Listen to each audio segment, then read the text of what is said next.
Ada Ya, beberapa Anda tidak ada mengu be iya, Pak, ini ada beberapa yang ikut kemarin, ada yang baru masuk, Pak. Oke.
Nanti peserta itu dapat sertifikat atau gimana ya? Iya, Pak, nanti para peserta akan dapat sertifikat dari Pemuda Inspiratif, Pak. Dari pemuda ya. Itu yang dapat hanya Yang ikut 2 hari 2 berturut-turut, hari ya? Pak. Ya benar-benar. Saya standby dulu ya, saya standby dulu. Baik.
Selamat siang semua teman-teman. Terima kasih sudah bergabung kembali di web seminar Entrepreneurs Papua Muda Inspiratif dengan Pak Sabri hari ini di hari kedua.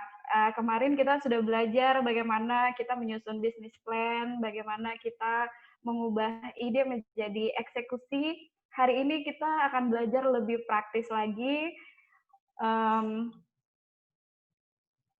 Selanjutnya saya persilahkan Pak Sabri untuk membagikan materinya, Pak. Teman-teman diharapkan untuk membuka videonya sebentar biar kita lihat wajahnya dulu.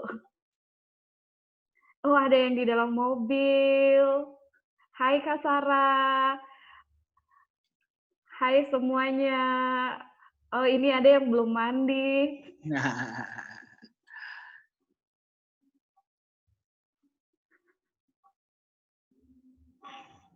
Iya, ya, yang belum buka videonya, coba boleh kita minta izinnya sebentar untuk videonya dibuka. Iya, videonya dibuka. Dorothea ada di mana? Dorothea tidur kapan? Lagi workout, Kak. Oke, semuanya coba lambaikan tangan supaya saya tahu ini bukan robot. Oke, baik. Terima kasih semuanya. Teman-teman boleh mendengarkan materi sambil berbaring, sambil duduk, sambil menulis juga silahkan.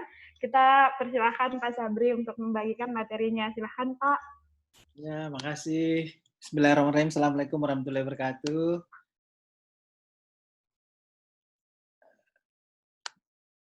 Bisa kelihatan materinya, Kakak? Bisa, Pak, jelas. Bisa ya. Baik. Baik. Bismillahirrahmanirrahim. Assalamualaikum warahmatullahi wabarakatuh. Selamat siang, salam sejahtera buat kita semua. Kita ketemu lagi nih yang kemarin sudah bahas tentang bisnis plan sekilas, lalu hari ini kita coba yang praktis-praktisnya ya gitu ya. Kalau ada pertanyaan yang kemarin mungkin bisa ditanya ulang lagi, kalau misalnya kemarin ada yang belum sempat kita jawab, saya jawab, nanti di-share lagi di chat sama nanti Kak Mei akan sampaikan ya. Saya usahakan setiap 30 menit break atau 15 menit break supaya kalau ada pertanyaan gitu ya. Jangan saya melulu, nanti bosan juga. Atau jangan-jangan saya dengerin cerita saya, ini ketiduran semua nanti. Gitu ya. Baik. Baik, hari ini karena kemarin banyak yang bertanya tentang brand dan branding, ada juga yang copywriting, jadi kemarin terakhir itu kalau startup, saya punya mana yang lebih penting branding atau cash flow gitu ya. Oke lah, saya akhirnya mencoba hari ini ngasih sedikit inspirasi tentang brand tersebut, ya brand dan branding. Ya, kalau saya di sini judul istilahnya adalah awalnya kata, akhirnya gaya. Ya, saya mencoba ini aja, bahwa ini adalah kalimat copywriting. Awalnya kata, akhirnya gaya. Banyak kita sebagai pembeli terpesona sama iklan-iklan kan ya, kata-kata iklan tersebut, akhirnya kita yakini kata tersebut, setelah kita konsumsi, kita pakai, akhirnya kita bisa bergaya. Maksudnya kira-kira seperti itu, bahwa awalnya kata, akhirnya gaya. Nah, kenapa? Karena bisnis itu harus punya gaya dan punya daya. Gitu ya, artinya kalau bisnisnya nggak punya gaya, hanya punya daya saja, mungkin ya kecapean nantinya ya. Kalau terlalu banyak gaya, nggak punya daya, lama-lama bangkrut. Terlalu banyak gaya, nggak ada daya jualnya, ya bangkrut. Gitu ya. Nah, sekarang kita harus mencoba mengkombinasikan. Bisa bergaya, bisa berdaya. Maksudnya kira-kira seperti itu. Bisnis apapun. Yang kita UKM yang memulai bisnis, sama. Kita harus juga udah mulai bergaya dan berdaya. Baik, yang pertama adalah, selanjutnya saya akan cerita how to tell, how to sell. Ada cara kita menyampaikan, ada saatnya kita menjual. Jadi kalimat yang kita ucapkan, kalimat yang kita tulis, kadang menginformasikan, tapi pada saat yang sama juga bisa menjual. Nilai menjualnya ada. Ya, baik, kita lanjut. Nah, saatnya bergaya. Bergaya itu istilah saya brandnya itu. Brandnya itu harus punya gaya. Brandnya tadi. Ya, sekarang mungkin kemarin sudah mendapat inspirasi seperti apa sih brand yang ingin saya pakai, misalnya gitu ya. Nah, brand ini sangat penting, teman-teman. Karena kalau kita punya produk sebagus apapun, nggak punya brand, akhirnya istilahnya white label. Orang lain yang akan memberi brand. Kadang kan kita ngelihat ya, ada satu produk tidak punya brand. Ada orang membeli produk tersebut, lalu ditempeli brandnya orang yang si kedua ini. Atau reseller seperti itu misalnya gitu ya. Nah, ternyata yang bisa mendapatkan nama itu justru yang punya brand tadi itu. Bukan yang punya produk. Seperti itu ya. Jadi brand ini luar biasa. Makanya saya istilahkan, kita harus bergaya dengan brand itu. Kita harus punya brand. Nah, ciri membuat brand itu, sederhana aja lah kita buat ya. Simple brand istilahnya. Buatlah brand yang enak didengar, mudah diucap, dan gampang diingat. Simple brand. Kita buat aja yang simple-simple. Simple-simple itu maksudnya gini, maksimal 2 kata. Ya, maksimal 2 kata. Contoh yang 2 kata itu yang terkenal ya Coca-Cola gitu, Coca-Cola. Maksimal. Biasanya usahakan 1 kata. Gitu ya. Kalaupun misalnya dua kata tidak ada masalah. Dalam 1 kata tersebut usahakan maksimal 3 suku kata. Maksimal 3 suku kata. Karena kalau dalam 1 kata terus ada 5 suku kata itu susah menghafalnya. Gitu ya. Misalnya 3 suku kata maksimal itu adalah contoh gitu ya. Kentucky Fried Chicken dia 3 kata. Tapi kalau kita sebutnya kan selalu KFC. Seolah-olah menjadi 1 kata 3 huruf gitu, maksudnya seperti itu ya. Warung abnormal. Warung itu 2 suku kata, abnormal itu 3 suku kata. Seperti itu. Apalagi ya produk mungkin di apa namanya, di Merauke atau di Sorong atau di Papua yang ada yang kakak-kakak kenal, coba perhatikan gitu ya. Abon tuna. Abonnya abon 2 suku kata, tu 1, na 2. Jadi 2 kata masing-masing 2 suku kata. Jangan terlalu panjang. Misalnya ada merek, saking dia sayang dengan ini, ada buat panjang-panjang gitu. Misalnya, Aman Jaya Lancar Makmur. PT Aman Jaya Lancar Makmur misalnya. Kan 4 kata, terus panjang banget. Akhirnya dia buat singkatan saja kalau kayak gitu. Dia buat aja singkatannya. Aman Jaya Lancar Makmur. AJLM. Jadi di mana-mana yang dia tulis hanya AJLM. Begitu ditanya, AJLM itu apa? Artinya apa? Misalnya. AJLM itu adalah Aman Jaya Lancar Makmur. Nggak enak nyebutnya. AJLM itu ya bisa jadi ajalaman. Atau akhirnya ketemu kata yang tadinya nggak kepikiran, seolah-olah itu adalah singkatannya. Seperti itu ya. Saya nggak suka, saya sukanya panjang-panjang, Pak. Udah disingkat aja lah. Singkatan-singkatannya. Misalnya seperti itu ya. Jadi itu yang penting. Buatlah brand yang enak didengar, mudah diucap, gampang diingat. Nah, pertanyaannya gini, sering ada yang nanya saya, Pak, saya udah punya brand. Saya udah jualan 2 tahun. Masa saya ganti, Pak? Ya kan? Jadi dia punya brand, menurut ini, terus saya tanya, penjualannya selama ini seperti apa? Itu masalahnya, Pak. Penjualan saya masih kurang. Makanya saya mau tanya Bapak, gitu kan? Padahal dari sisi brandnya itu mau ngomong, ini brandnya kepanjangan, sebenarnya penyakitnya ada di sini, gitu ya. Atau dia menjualnya produk apa, jadi perhatiin ya, misalnya gini, kalau kita menjual makanan, maka asosiasi mereknya juga harus ke makanan. Jangan sampai terlalu jauh. Jualnya makanan, makanan itu asosiasinya adalah sehat, bersih, segar, nature, kayak gitu-gitulah. Tapi tiba-tiba yang kita buat di sini, mereknya adalah, yang sifatnya adalah misalnya besi. Jadi kita buat judulnya adalah baja ringan. Kan nggak mungkin kan? Kita buat produknya makanan, mereknya adalah Bajari. Bajari apa? Bajaringan. Kan nggak nyambung Bajaringan sama makanan kan nggak nyambung gitu ya. Karena dipaksain 3 suku kata, Bajari nggak nyambung karena dia mengasosiasikan itu adalah Bajaringan. Bajaringan itu adalah sesuatu yang keras, yang kuat. Sementara di sini adalah makanan yang nggak enak dimakan, gampang lumer, sama rasanya enak. Kayak gitu. Jadi asosiasi itu sangat penting. Memang paling banyak memberi brand itu adalah nama dirinya sendiri, atau nama anaknya, atau nama bunga, atau nama apa yang dia suka. Kalau saya ditanya, Pak, saya punya produk mereknya apa yang enak, Pak? Maka saya pasti nggak akan menjawab, yang sebagai enak. Saya akan selalu bertanya, kata apa yang paling kamu suka ucapkan pada saat membuat merek ini, produk ini? Kata apa yang kamu suka ucapkan, gitu ya. Kalau misalnya sukanya sagu, ya sudah, buatkan saya sagu itu jadi merek. Tapi karena sagu itu adalah umum, semua orang pakai sagu, maka kalau begitu saya ganti. Sagu S-A-G-O, S-A-G-U. Sekarang saya buat agak beda. S-A-nya saya ganti S-H-A. Jadi Syah, seolah-olah bacanya Syah. G-U-nya saya ganti dengan double O. Jadi G-O-O. Akhirnya saya bacanya Syagu. Nah, kan keren kan? Karena saya selalu punya produk namanya brownie sagu. Karena sagu itu yang saya selalu dengar, maka sagu itu menjadi brand buat saya. Tapi kalau sagu yang saya tulis, sagu itu adalah kata yang umum. Kata umum itu artinya semua orang ucapkan. Nah, air mineral itu semua orang ucapkan. Sagu itu semua orang ucapkan. Padi itu semua orang ucapkan. Karena itu kata umum yang biasa.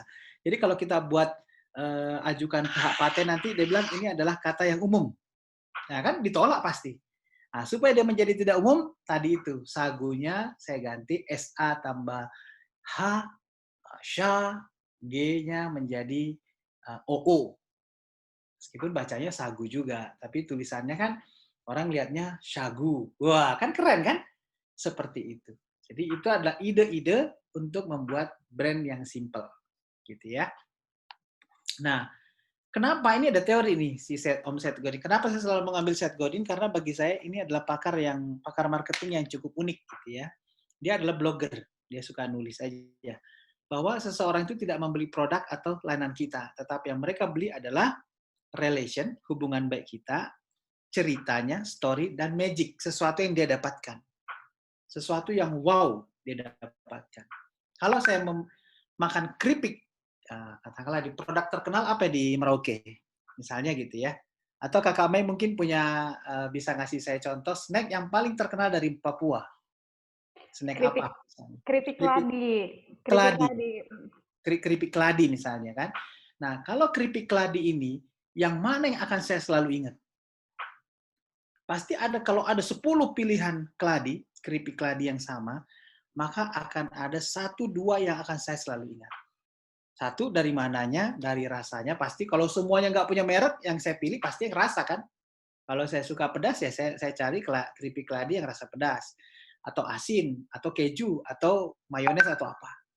Tapi begitu mulai ada kemasan, nah mulai nih, kemasan itu mulai mempengaruhi otak kita, alam bawah sadar kita. Kayak gitu. Jadi pikiran kita sudah mulai terpengaruh nih. Seperti itu. Yang mereka akan lihat adalah hubungan baiknya, dia kenal nggak dengan si produk tersebut? Saya nggak kenal. Ya sudah, kalau gitu cerita di balik itu. Kenapa Anda membeli keripik ladi merek A? Karena ada cerita. Kenapa dulu saya dikasih sama teman saya? Enak. Itu ada cerita. Kenapa saya membeli A? Karena saya mendapatkan cerita dari teman saya bahwa itu adalah enak. Gitu ya. Magic itu adalah benar-benar yang saya rasakan. Oh, ternyata memang enak. Tapi kalau nggak enak, nggak akan. Nggak akan saya beli lagi. Wong dia nggak enak, ngapain saya beli lagi? Saya akan mencoba merek yang lain. Gitu ya. Nah, terus mulai sadar pentingnya kemasan. Karena packaging itu adalah, kemasan itu adalah silent salesman. Saya cerita tadi ya. Kalau ada 10 keladi, 10 UKM berbeda nih ya, produk yang berbeda. Begitu mulai ada kemasan, begitu ada mulai stiker yang nempel, begitu ada mulai yang satu membuatnya kemasan 1 kilo, yang satu menjualnya 500 gram, yang satu 250 gram, yang satu 100 gram. Itu mulai beda perasaan kita. Kenapa? Misalnya sekarang pandemi nih, kenapa sekarang lagi naik daun kopi literan? Karena kita nggak bisa keluar kan. Kalau selama ini kita ke kafe, minumnya 1 gelas. Karena kita nggak keluar, maka terpaksa kita cari kopi yang bisa rame-rame buat di rumah. Nah, itu namanya family size. Makanya sekarang lagi di Jakarta ini yang paling sering dibeli untuk kopi, kopi literan namanya. Kopi literan, isinya 1 liter, isinya setengah liter. Kayak gitu ya. Nah, itu adalah packaging. Itu adalah kemasan. Nah, terus Kembali lagi tadi si keripik keladi, juga sama, 10. Orang akan mulai tertarik. Kalau dia keluarga besar, kalau dia suka makan rame-rame, dia akan beli yang 1 kilo. Tapi kalau dia untuk kepentingan diri sendiri, dia akan mencari yang 100 gram, 250 gram. Karena dia takut kalau dia udah buka, tidak habis, menjadi lembek, menjadi nggak enak lagi. Daripada mubazir, maka saya beli yang kemasan kecil. Nah, seperti itu kira-kira. Jadi kemasan ini luar biasa. Kalau kata saya itu, kemasan adalah mengubah cemas menjadi gemas, gitu, gemes gitu. Gitu ya. Kalau kemasannya keren tuh gemes rasanya pengen kita beli, gitu ya. Ini contoh nih. Ini saya beli produk ini di Jakarta karena saya ngeliat bagus banget kemasannya. Begitu saya buka, rupanya produk Thailand. Saya pikir buatan Indonesia, rupanya Thailand. Padahal harganya murah, 10 ribuan. Artinya apa? Ini kalau saya adu dengan produk UKM yang sejenis Indonesia, wah bisa kalah kita ini. Karena dari kemasan, gitu ya. Kemasannya sederhana, tapi gambarnya lihat tuh, buah-buahnya kayak muncul gitu foto-fotonya ya di kemasan. Padahal isinya begitu saya makan, ya biasa aja, lebih bagus juga sih yang punya Indonesia gitu ya. Saya kayak gitu. UKM kita lebih enak. Ya, tapi karena kemasannya begitu menggoda, ya udah orang nggak tadinya. Makanya coba perhatiin kalau kita belanja di supermarket. Sebenarnya barang yang paling mahal, ya bukan paling mahal. Counter yang paling mahal disewakan oleh si supermarket, pemilik supermarket itu adalah yang di depan kasir, yang di dekat kasir. Kenapa? Karena orang mau membayar, tiba-tiba lihat situ ada permen, ada coklat, ada rokok, ada ini, ada ini. Mata yang tidak ada niat tadi langsung ngambil. Sek, tangannya langsung ngambil. Nah, seperti itu ya. Jadi kita bisa jadi tidak ada niat untuk beli itu, tapi karena di depan mata kita tertarik, akhirnya kita ambil produk itu. Ya. Jadi kemasan itu selalu menggoda. Ini produknya Pak Budi ini. Yang kanan ini nasi kerawu kalau nggak salah. Nasi kerawu yang dibungkus dengan daun pisang yang sebelah kanan ya. Lalu dikasih stiker gitu ya. Dan diikat dengan karet biasa. Yang kiri, nah lihat nih yang kiri. Itu pakai kantong apa namanya ini ya? Bukan kresek ya. Apa namanya itu? Tempatnya ini ya yang dari bambu. Nah, kemasannya berbeda tapi isinya sama. Gitu ya. Ternyata, jadi isinya sama, isi di kanan dan di kiri ini sama isinya. Yang kanan harganya katakanlah 12.000 rupiah, yang kanan bisa 3 kali lipatnya. Isinya sama. Jadi kalau begitu dibuka daun pisangnya, sama isinya dengan yang di sebelah kiri.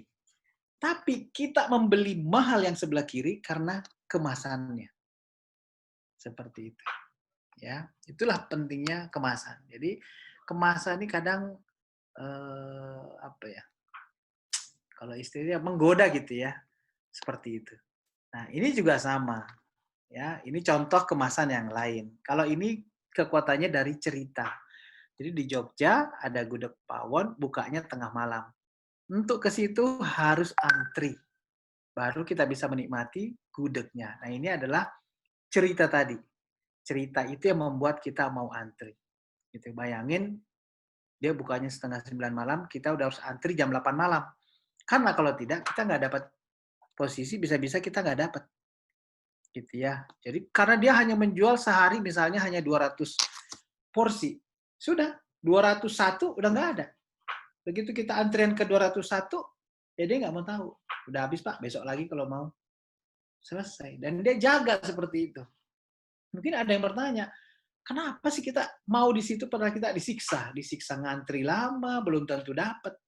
Itulah sensasinya. Itulah magicnya. Gitu ya. Itulah magicnya, sensasi yang kita dapat. Jadi karena begitu kita udah makan, wah gila. Kita ceritakan ke orang lain. Waduh, saya udah ngantri lama baru dapat. Enak nggak? Ya sebenarnya menu sih biasa aja kayak gitu misalnya. Tapi karena antrinya itu yang menjadi bahan cerita, akan memancing orang lain untuk juga datang. Gitu ya. Ini juga sama, ini juga kemasan gitu ya. Ini yang desain ini adalah timnya RKB Pusat kebetulan, Dek Lutfan ya. Ini juga sama, kalau yang di Australia, ini ada popcorn ala Australia, saya juga waktu itu dapatnya dari anak saya. Ngeliatin kok kemasannya keren ya. Isinya sedikit padahal lebih enak popcorn Indonesia gitu ya. Tapi kenapa orang beli? Karena ternyata dari kemasannya. Kemasannya itu gede tapi isinya sedikit. Jadi kemasannya dibuat besar tapi isinya sedikit. Saya juga kurang paham. Tapi itulah karena permainan kemasan jadi kelihatan keren gitu ya, bagus. Nah ini yang tadi, yang tuna misalnya. Ini ya. Ini yang sebelah kanan, kalau nggak salah ini aslinya, yang kanan ini. Setelah itu kita bantu yang kiri. Desainnya kira-kira seperti ini. Nah, kakak-kakak bisa lihat kan? Jadi tunanya ini yang kanan, lalu diganti kemasannya seperti ini. Kira-kira yang kita percaya yang lebih higienis, yang bisa tahan lama yang mana? Kanan atau kiri? Padahal isinya sama. Bahannya sama, tunanya sama, tapi kita membedakan dalam bentuk merubah kemasannya. Harga, nggak masalah kita naikkan yang kiri. Karena orang juga udah percaya dengan kemasan yang kita tawarkan. Nah, setelah brand, oh ya, ada mau nanya dulu nggak ya tentang brand tadi? Silahkan. Ini ada yang nanya Pak untuk brand. Ya. Dari Kak Roida di Sorong Pak. Ya. Jika ingin membuat brand, prosesnya bagaimana Pak? Apa perlu ke dinas terkait? Oh iya. Jadi brand itu kita yang menentukan sendiri. Kita yang membuat sendiri. Jadi mencari brandnya dulu ya. Brand itu adalah baik mereknya, baik logonya, baik tagline-nya, baik apa. Jadi seperti itulah kira-kira. Nah, yang paling susah itu mencari katanya dulu. Apa yang menjadi mereknya saya nih? Mau pengkolan, mau manis, mau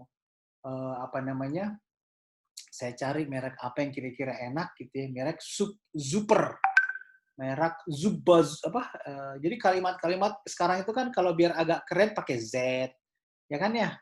Jadi super jadi super, jadi sama menjadi zama, gitu ya.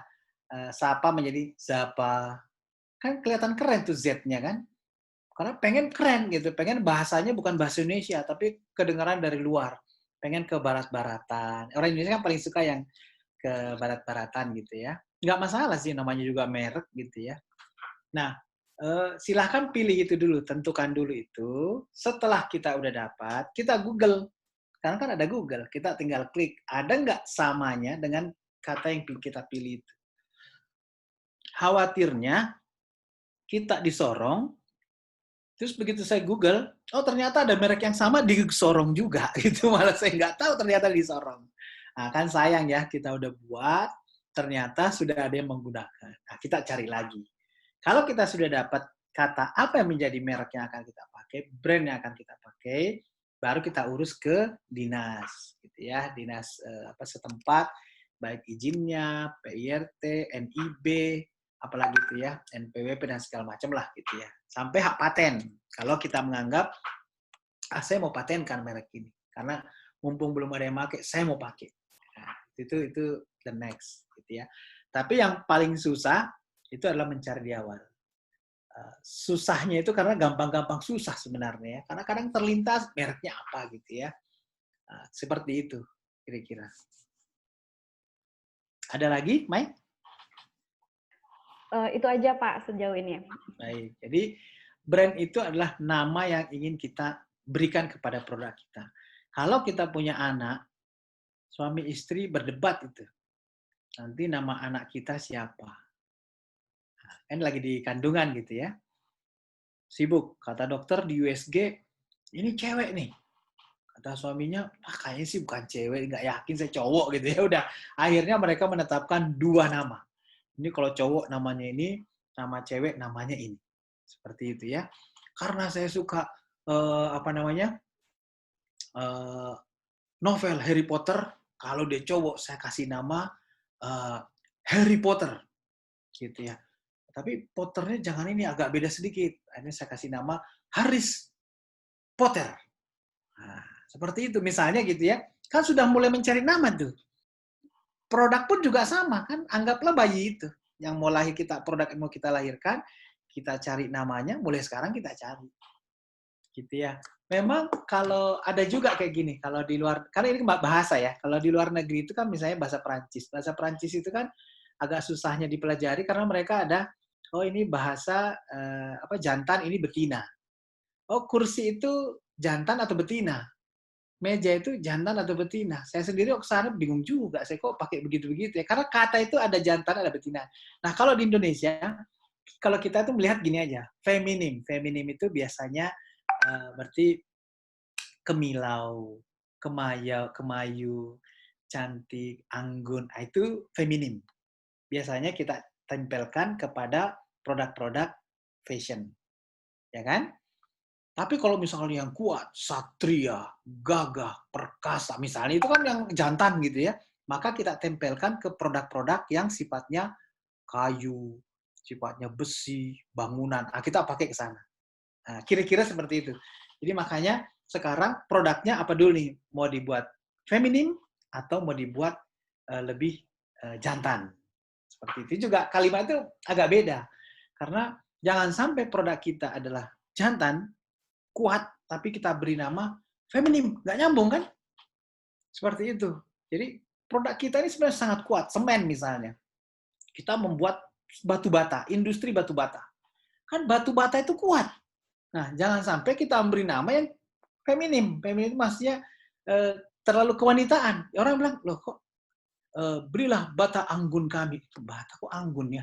Kan bata itu kuat gitu. Seolah-olah kayak gitu. Jadi persepsi kita, asosiasi itu penting.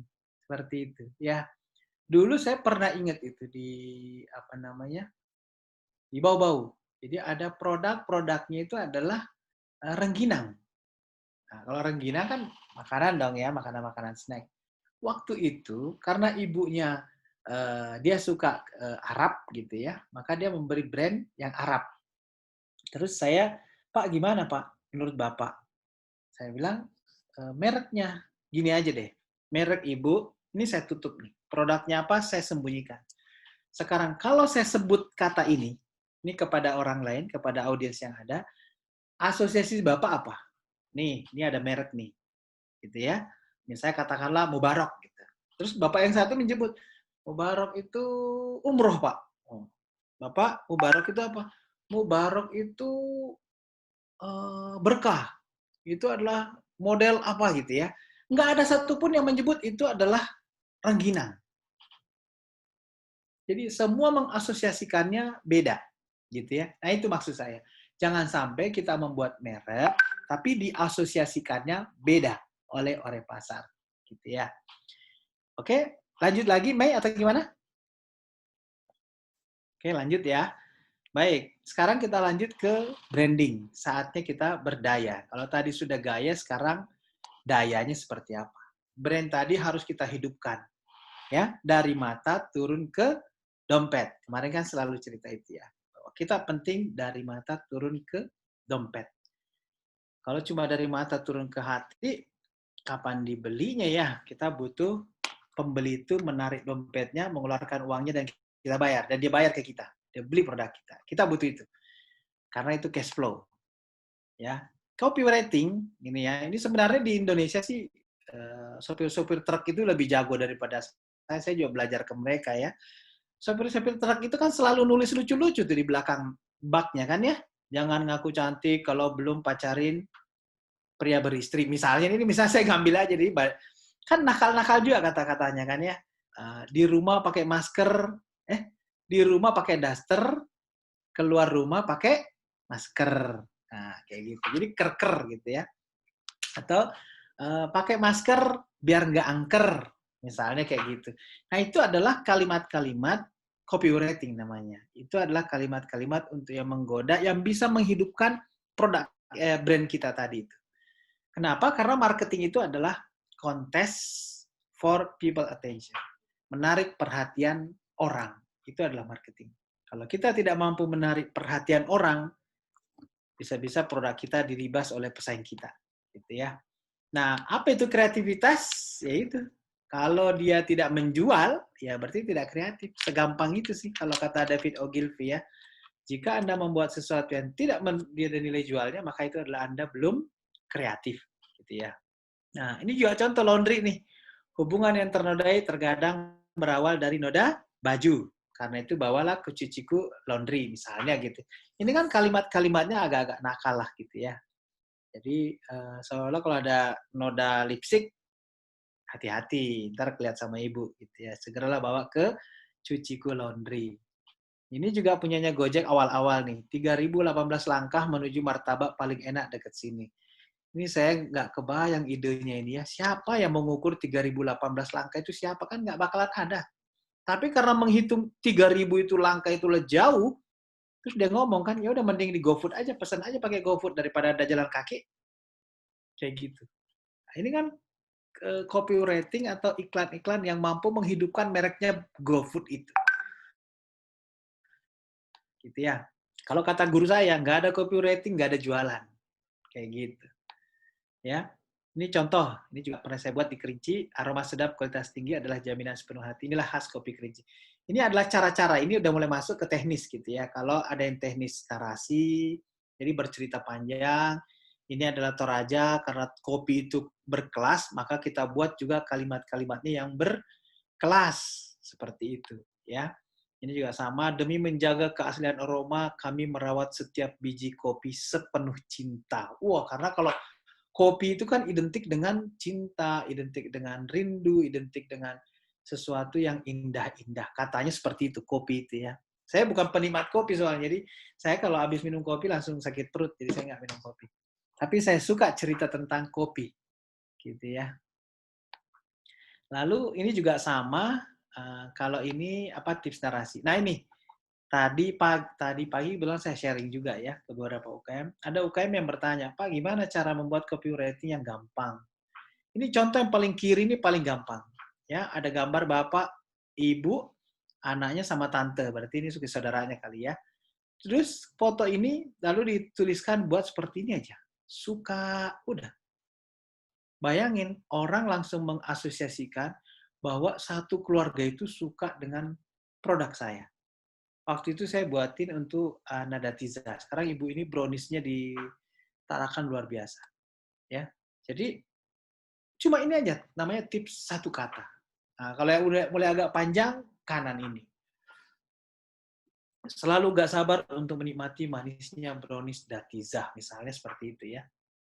Lalu cari foto yang free, supaya kita nggak digugat, cari foto seperti ini.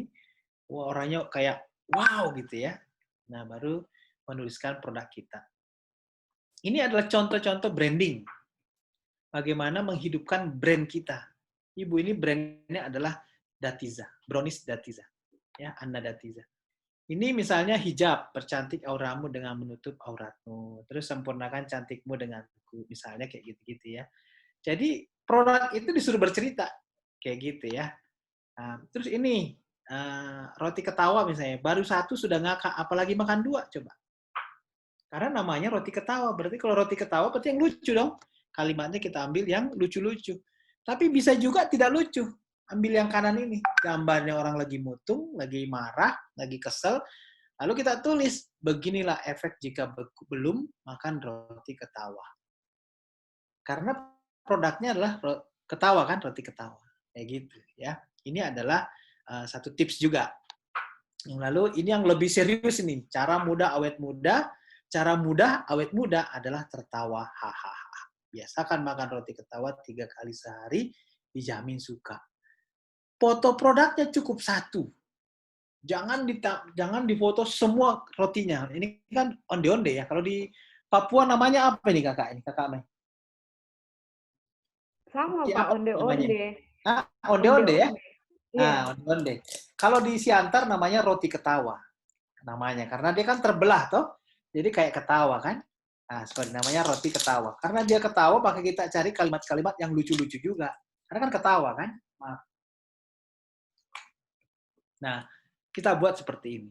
Gitu ya. Lalu, nah ini, tips ingkaran namanya.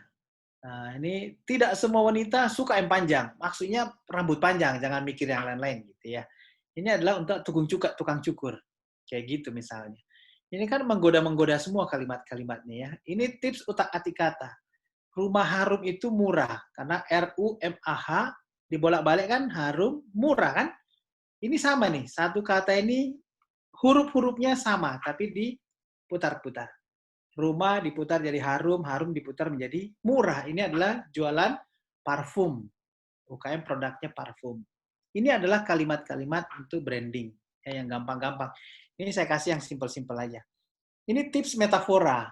Ini tips metafora itu misalnya, ini saya belajar workshop copywriting waktu itu. Pertama kali produk saya yang di ACC oleh guru saya, yang saya lulus tuh ya ini. Saya ikut latihan, ujian segala macam, nggak lulus-lulus.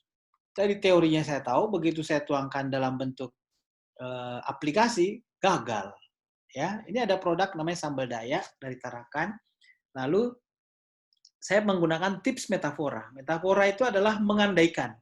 Jadi ngambil singa seperti ini, terus kalimatnya saya buat seberapa pedas level sambalmu. Artinya apa metaforanya? Kalau singa saja kepedesan, apalagi kita. Kira-kira seperti itu. Jadi waktu itu argumen saya seperti itu, bahwa kalau singa saja kepedesan, apalagi saya, saking pedesnya sambal ini. Misalnya kayak gitu ya. Ini adalah cara-cara sederhana untuk buat copywriting. Ini juga sama, lulur, lembu saja rajin merawat kulitnya dengan lumpur, kulit cantikmu bagaimana? Nah, itu lulur kan? Tapi ada satu hal, kalau kakak-kakak perhatiin dari tadi, saya suka menggunakan kata-kata yang berulang. Ya, karena lulur, maka terakhirnya juga saya cari lumpur. Misalnya kayak gitu. Jadi selalu ada kata yang berulang. Sekarang Aqua, tadi saya naik radio, saya dengar iklan-iklannya Aqua. Itu bagus banget. Itu namanya kalimat kata berulang. Terlindungi untuk melindungi. Iklan Kak Aqua sekarang, ini air mineral Aqua itu, terlindungi untuk melindungi. Nah, lindungi kan? Karena sekarang kita lagi COVID seperti ini, semua pengen melindungi. Jadi saya pikir ini yang buat kalimatnya keren banget gitu ya, copywriting-nya bagus banget. Nah, jadi terlindungi untuk melindungi, mengulang. Jadi kalimat yang diulang-ulang seperti itu ya. Karena manusia kalau diulang-ulang akan cepat ingatnya. Nah, lalu ini adalah tahapannya. Kalau misalnya ada yang nanya saya, mana sih bedanya Pak marketing, selling, branding sama copywriting? Kata guru saya kira-kira seperti ini. Marketing, selling, branding, lalu copywriting. Marketing itu apa? Marketing itu adalah ibaratnya kita mulai proses membuat produk. Gitu ya. Sesuatu yang dingin, lalu saya mau menjadikan hangat, itu namanya marketing. Jadi produk itu bahan baku dingin nih. Saya mau hangatkan, itu namanya proses marketing. Lalu selling. Selling itu artinya saya sudah mulai menjual, memperkenalkan ke orang. Kalau hujan, marketing itu adalah mengumpulkan awannya, karena orang harus tahu produk saya. Selling itu adalah mulai hujannya turun. Selling berarti yang tadi sudah hangat, kita rubah menjadi panas. Gitu ya. Nah, branding itu adalah cara kita mempertahankan panasnya. Itu adalah branding. Cara kita mempertahankan panasnya. Jadi panas yang awet. Gitu ya. Produk kita kan pengen awet dong. Masa jualannya sekali aja orang beli? Kan pengennya berkali-kali. Copywriting adalah cara untuk membuat lebih awet panasnya. Gitu ya.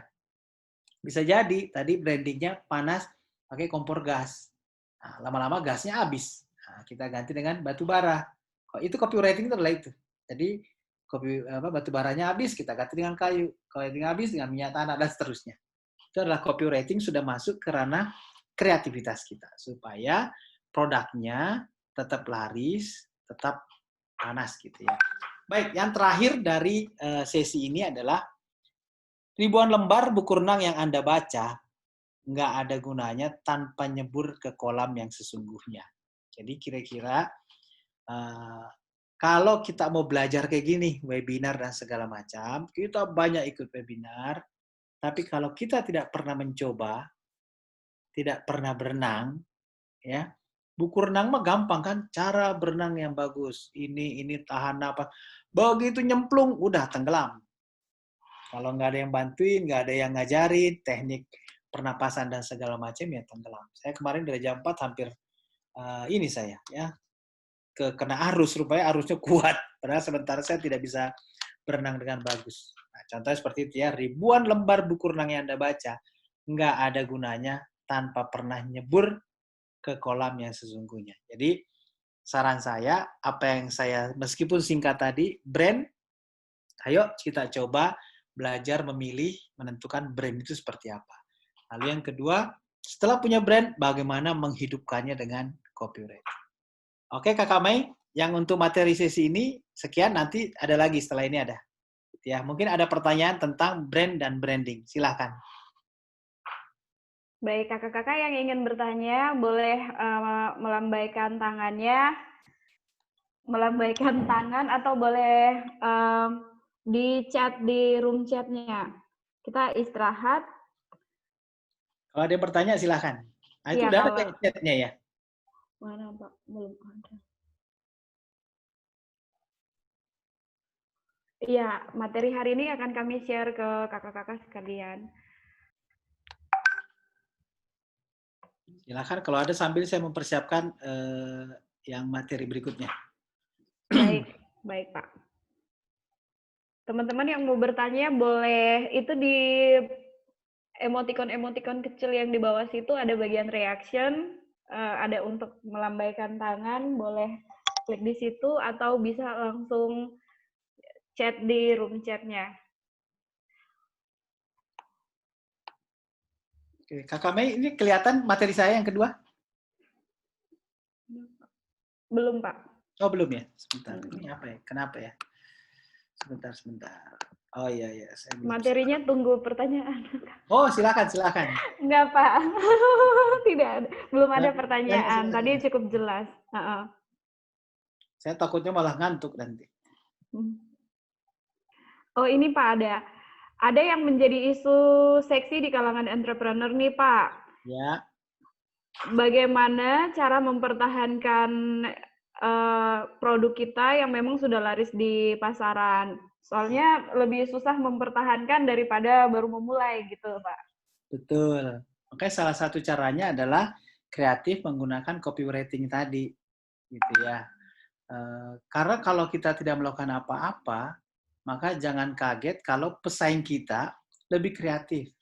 Gitu ya. Contoh, misalnya nih, kopi lah, paling gampang kan banyak orang bikin kafe sekarang, kopi-kopi tadi itu ya. Saya udah jualan kopi, gitu ya. Kopi saya terkenal.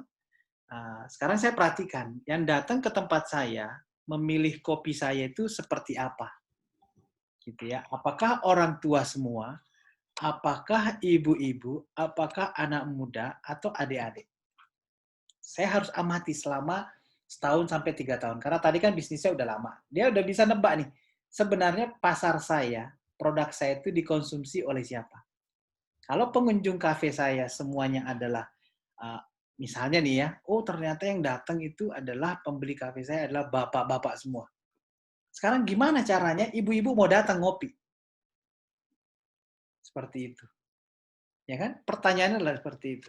Ibu-ibu mungkin tidak semua suka kopi, tapi dia suka coklat. Ya kan? Dia suka susu.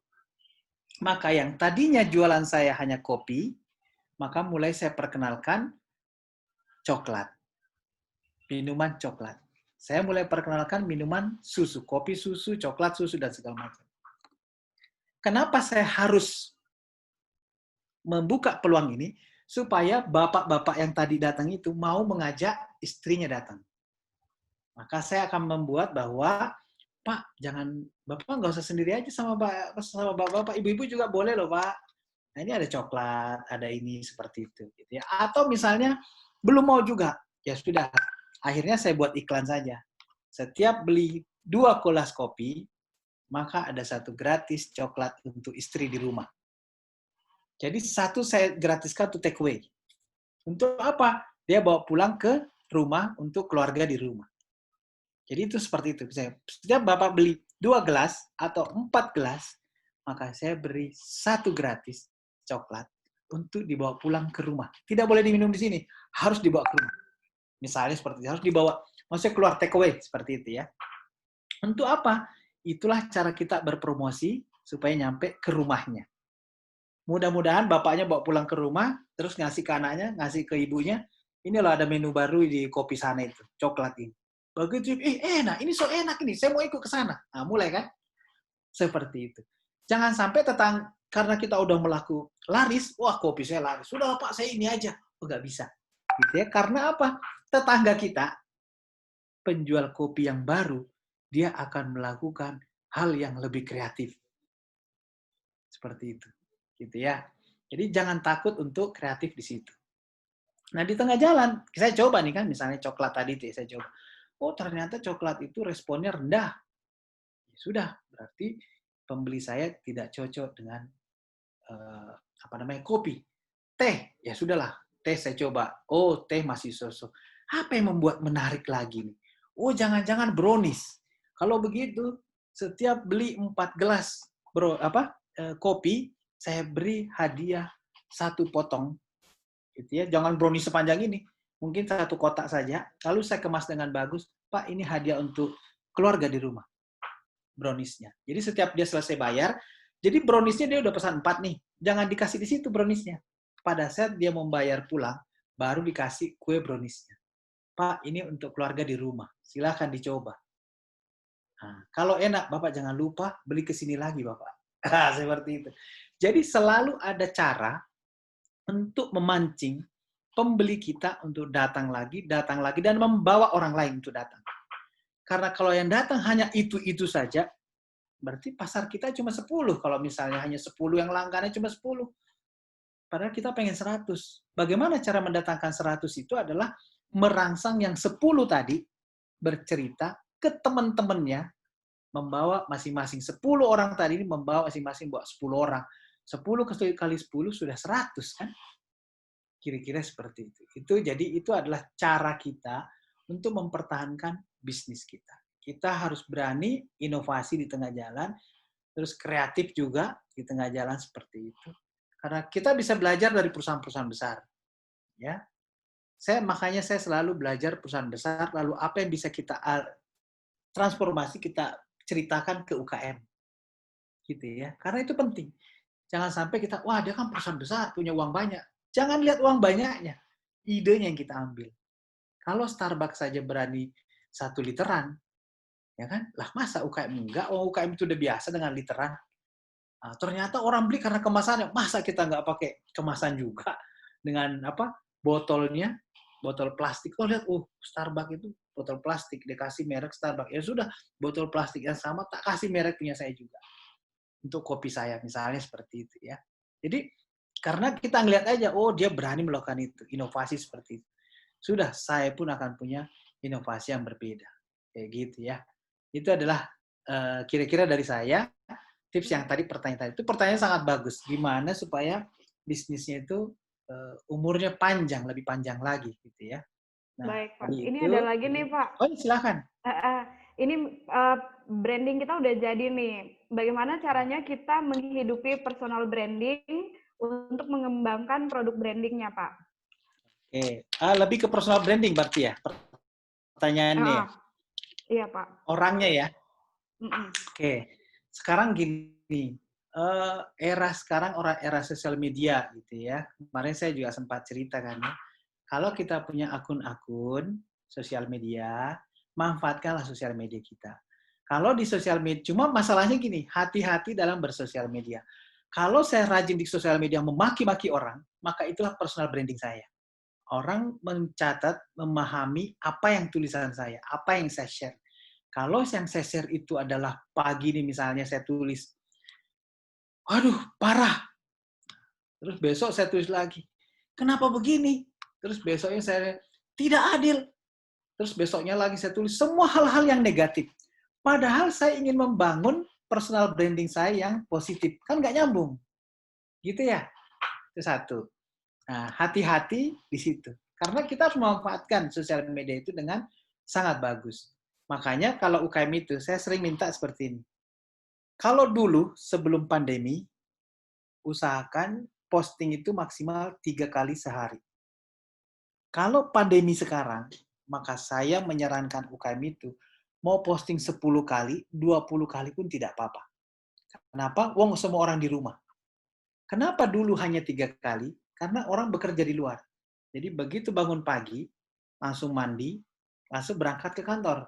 Maka yang postingan kita pagi adalah mengucap syukur selamat pagi, memberi semangat, semangat pagi kakak-kakak, semoga bisnis kakak, rezeki kakak hari ini luar biasa. Selesai, itu postingan nomor pagi.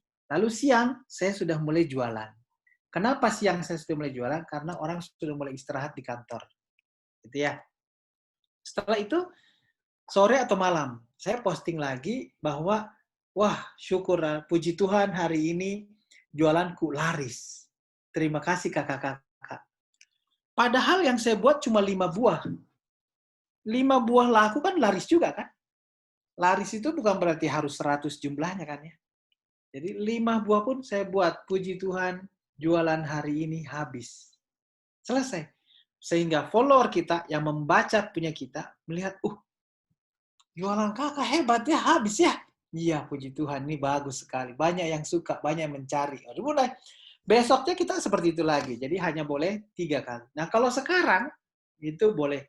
Subuh, pagi, siang, malam itu boleh. Karena semua orang ada di rumah sekarang. Gitu ya.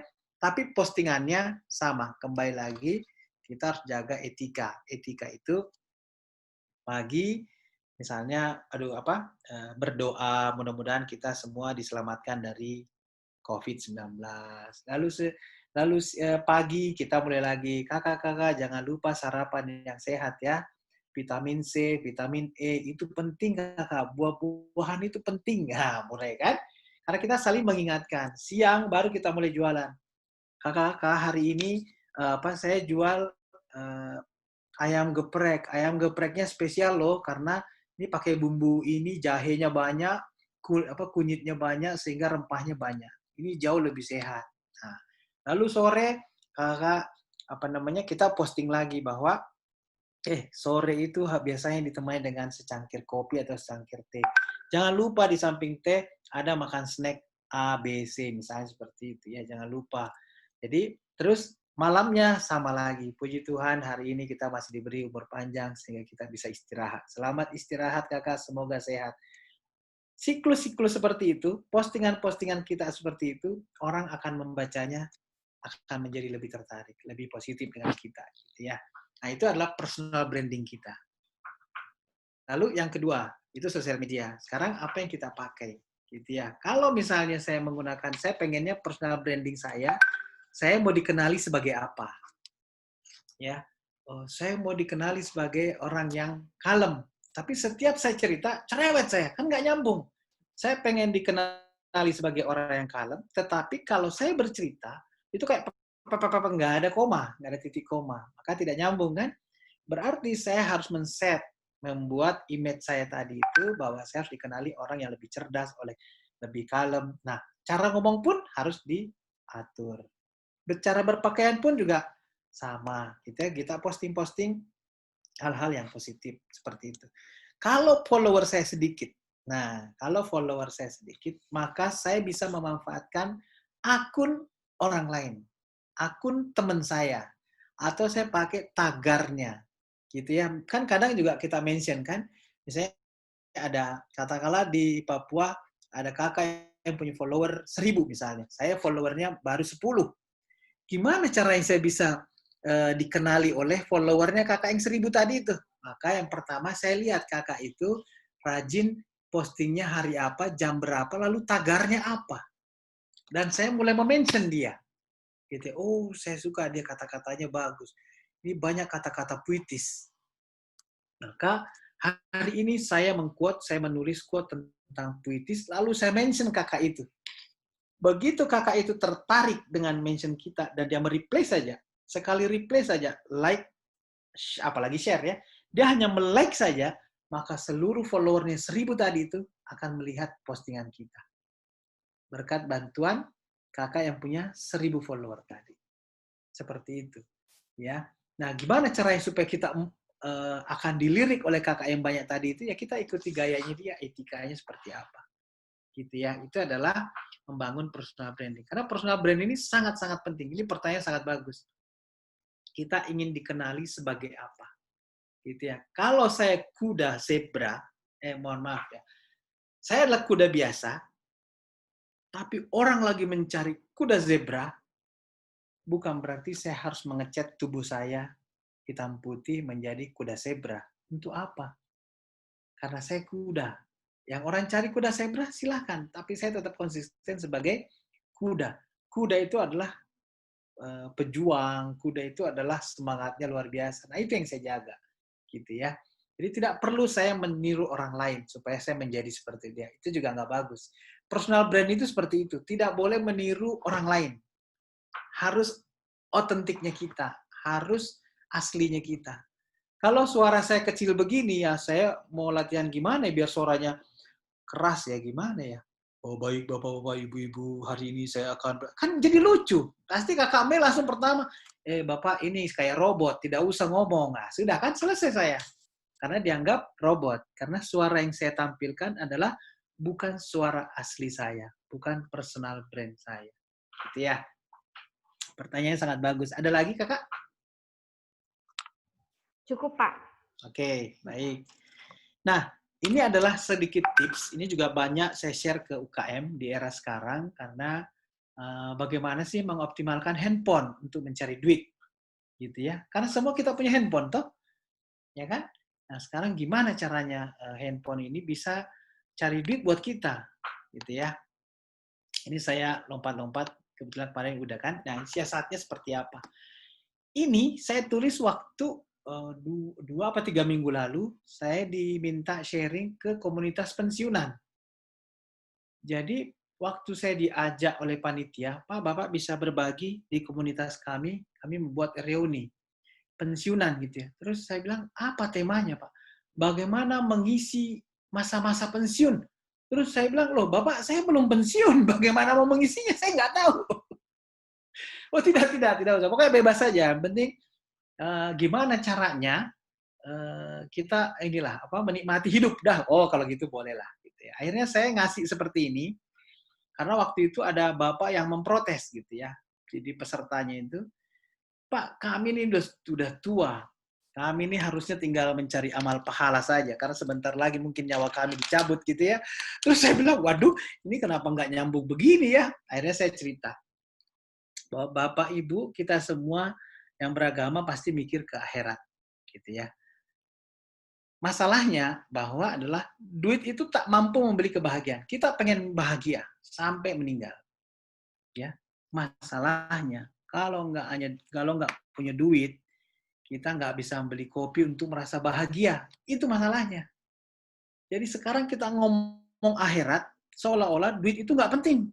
Padahal duit itu, kalau nggak ada duit, terus bagaimana kita mau beli kopi biar merasa enak?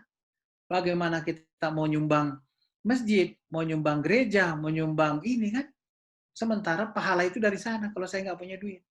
Nah, berarti kita mari mencari duit yang barokah, duit yang punya berkat gitu ya. Supaya duit itu bermakna buat kita. Oh, baru mereka, iya betul-betul Bapak. Udah, kita share aja. Kita lanjut. Gitu ya. Nah, ini. Lalu, tipsnya seperti apa? Yang pertama adalah, kalau istilah saya itu, saatnya jadikan gawai sebagai pegawai yang mencari pembeli. Nah, cek handphone kita. Ya, kita cek handphone kita, ada berapa kontak phone yang ada di sini. Ada berapa nomor handphone yang ada di sini. Gitu ya. Kenapa? Ini modal. Semakin banyak nomor handphone di sini, berarti peluang kita untuk mendapatkan penjualan itu lebih besar. Gitu ya. Kecuali kalau kita tidak banyak, wah ini kita mau jualan terus jumlah kontak phone-nya cuma 10, bingung mau nawar kemana ya. Seperti itu ya. Jadi kita lihat itu, karena itu adalah prospek. Gitu ya. Lalu ini ada data. Saya ngambil dari Facebook Insight. Ya, Facebook Insight ini ngomong bahwa orang Indonesia itu dia suka belanja melalui chat. Nama dia, istilah dia itu adalah C-commerce. C-commerce itu conversational commerce. Kan ada e-commerce. E-commerce itu yang online ya, marketplace. Kalau ini pakai C-commerce. C-nya itu conversational. Orang Indonesia itu suka yang ngobrol-ngobrol. Jadi pakai WA, pakai Telegram, pakai SMS, pakai nelpon. Itu penjualan. Lalu ada juga yang mengistilahkan social commerce karena menggunakan sosial media untuk penjualannya, gitu ya. Di Indonesia ada 37%. Ini kata Facebook ya, bukan kata saya. Ya. Lalu yang kedua, mulailah rajin-rajin menyapa. Saya selamat pagi, kita sapa kan nggak apa-apa kan kita punya kontak phone, kita sapa gitu ya. "Ya apa kabar Kakak? Sehat Kak?" Atau apa gitu ya. Bayangin yang udah lama kita nggak pernah sapa, tiba-tiba kita sapa sehat, itu rasanya kayak apa ya, sama sama kita kan, tiba-tiba ada sahabat lama menyapa, "Apa kabar Kakak, Mai? Sehat toh?" "Sehat." Aduh meskipun sakit kan nggak mungkin tulis, "Iya saya lagi sakit." Nggak mungkin. Seperti itu ya. Kalaupun saya lagi, "Oh ya makasih Kakak, hari ini saya agak kurang fit." Pasti jawabannya, semoga lekas sembuh ya Kakak." Bayangin, tidak pernah kita duga ada orang yang mendoakan kita.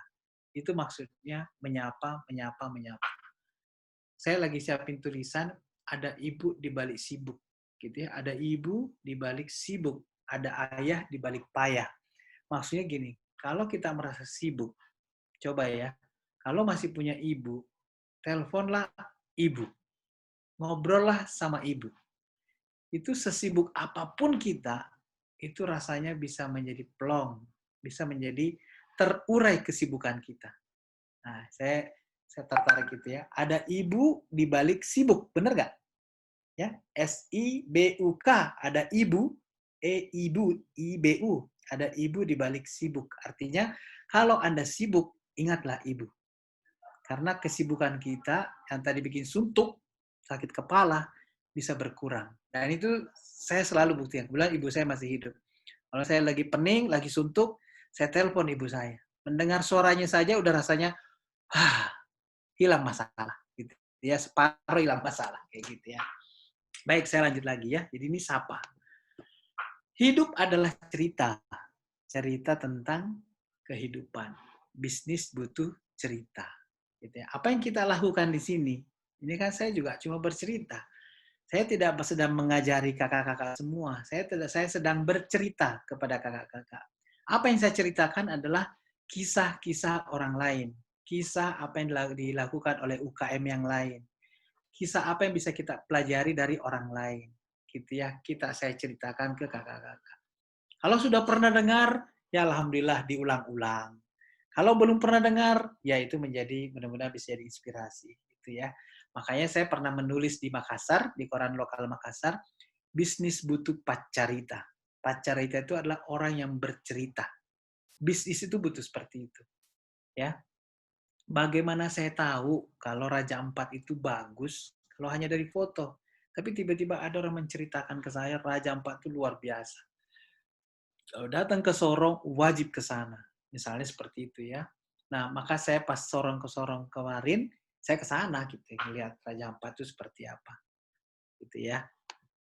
Nah, yang ketiga adalah jagalah etika saat posting.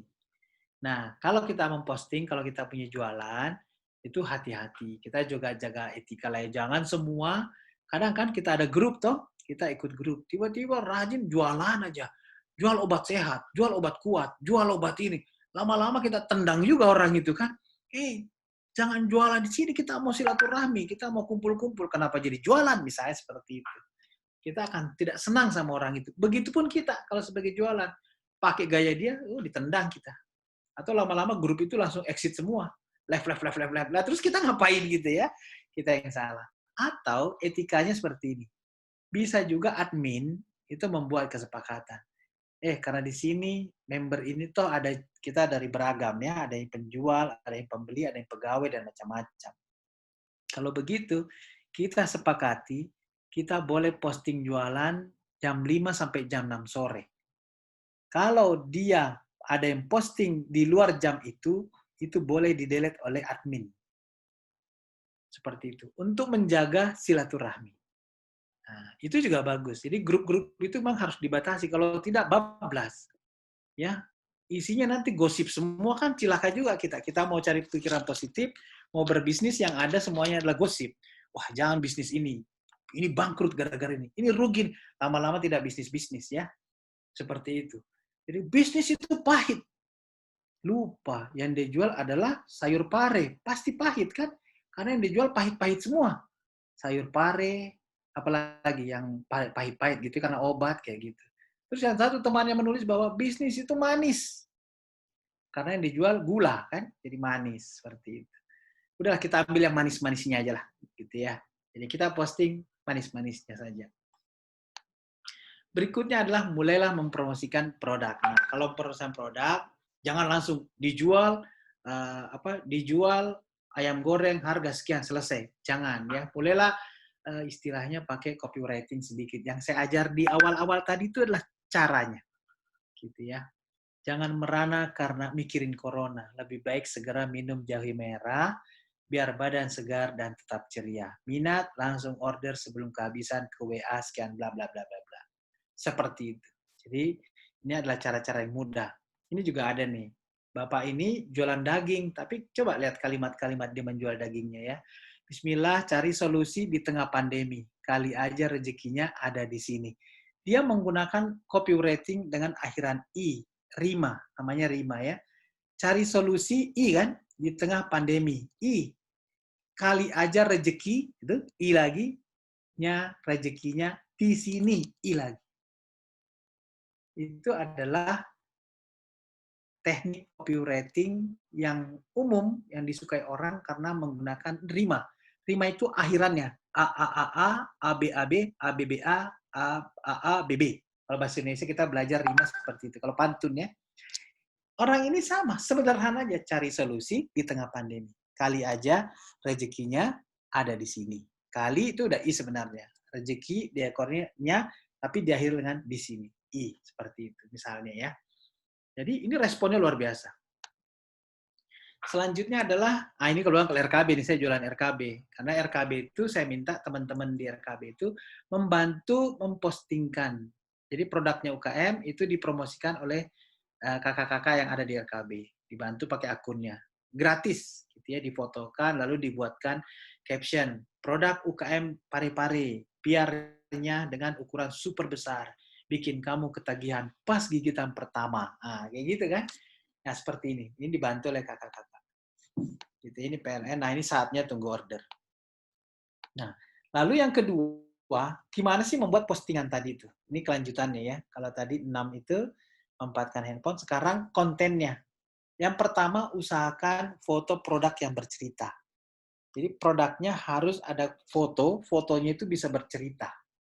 Gitu ya. Ini penting, foto itu juga harus ada ceritanya. Kalau enggak, karena orang suka lihat foto soalnya ya. Lalu yang kedua, sapaan empati yang tadi sama. Tipsnya misalnya, selamat pagi, siang, malam kakak. Izin numpang promo ya guys. Izin numpang promo ya kakak. Jangan lupa share ke sahabat-sahabat kamu ya. Beli 3 paket bonus, 1 paket untuk kami donasikan ke yayasan bla bla bla. Semoga berkah buat kita semua. Ini adalah kalimat-kalimat sapaan yang empati.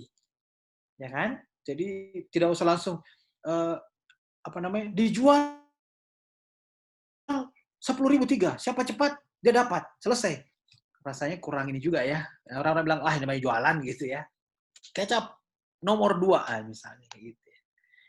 Lalu yang ketiga adalah deskripsi produknya. Jadi ada fotonya tadi, lalu ada kalimat-kalimatnya. Di rumah aja bukan berarti nggak perlu gaya. Daster batik terbaru kami pas dikenakan dengan penuh gaya. Nah, ini misalnya jualan daster. Daging ini dijamin halal dan bergizi agar tetap berkah saat disantap, kayak gitu ya. Dan seterusnya. Ini adalah caption-captionnya. Jadi kalau ada foto, ada captionnya.